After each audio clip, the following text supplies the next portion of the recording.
So, Alex, how long have you guys been working each other? Honestly, I've known Seth since high school, Oh, yeah. probably even earlier than that. But he used to be my youth pastor. But even craziest part is before we even got really into real estate, we did one-on-one discipleships, and that was the first time we actually talked about real estate. And since then, Seth brought it up, but didn't really go anywhere for a little bit. And then he told me about his first property he got. Oh, pretty interesting. And then throughout college, again, just more and more of an interest in it. So us working on deals. What, maybe 3 years, Seth? Yeah, about that.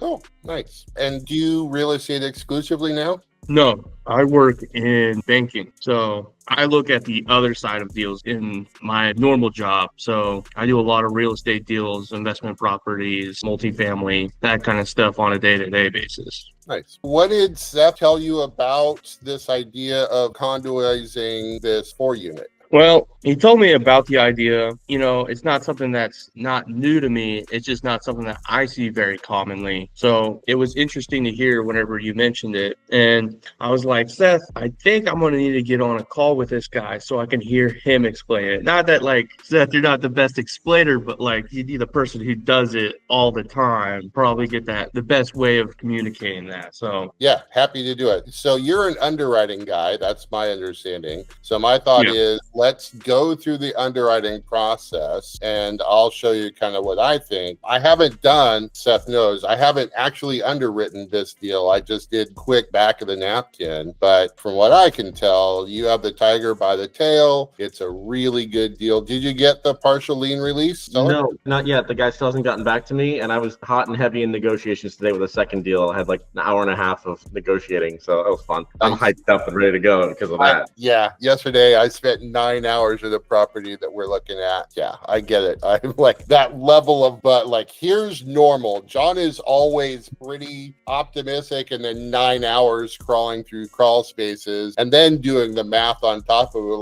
woohoo, we just made an extra $100,000, right? Yeah, I get it. I'm excited to dig through the crawls on this one because I think there's more to be had, even with the prepayment penalty. But we're trying to negotiate that out. So assume both sides in the underwriting with the sensitivity analysis. All right, I'm going to share screen. So this is Wapato transaction. Ignore all these numbers. I'm just going to start. What's the name of this transaction? Let's call it the address 4404 Orient Road. Okay. All right. Which city? It's in Tampa, Florida. What's the address? 4404 Orient Road. And this is flex space? Yeah, it's a retail flex. 4 bays? 5 bays, 4 tenants. 4 fronts. 5 fronts, 4 tenants at this time. What's our purchase price? 1.1. 1.1000. What was the original list price? 1.4. 140. Have you measured the interior wall? No, but we can do that in the property appraiser data. It's really easy, and they're all segmented equally. Okay.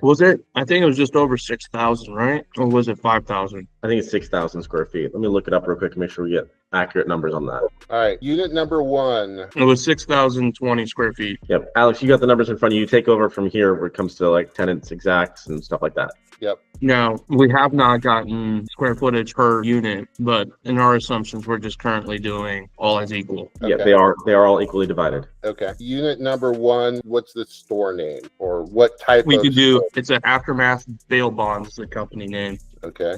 Approximate square footage? You can do 1,204. So I always take 1,204 times 95% and sometimes in super conservative, I'll go to 90. I'll take that 1,204 square footage times 90% because on condos, you're selling the interior walls, right? So you're going to lose some of that square footage. What's the rent? The rent currently is $1,935. All right. Next one. Next one is Maxima Alabama. Interesting name. It's the name of the church. And the church is taking 2 units, so it's 2,408 square feet. That's exactly right. Okay. And their monthly rent is insanely low at $2,400. Okay.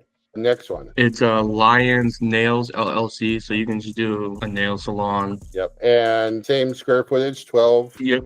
Okay. And what's the rent? 1,935. And what's the next one? It's a Royal Thai Salon. So Thai food? No, it's another salon. Oh, okay. And there's that. And what's their rent? It is 1,505. Okay. All right. Ta-da.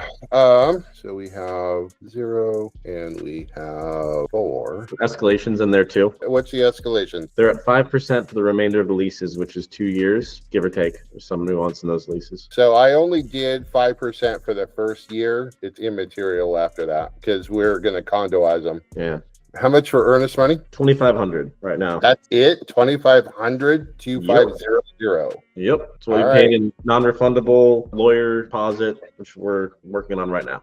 Okay, great. Are you going to pay somebody to create any digital assets, drone footage, pitch decks, anything like that? Yeah, and I just contacted a guy the other day. It's gonna be like, he quoted me 600. Let's just throw like 1,000 in there just in case to be safe. Okay, I'm going to go 1,500. Are you paying for professional inspection? No, Okay, you don't have, this is owner finance, correct? this is owner finance, 5%. Nice, okay.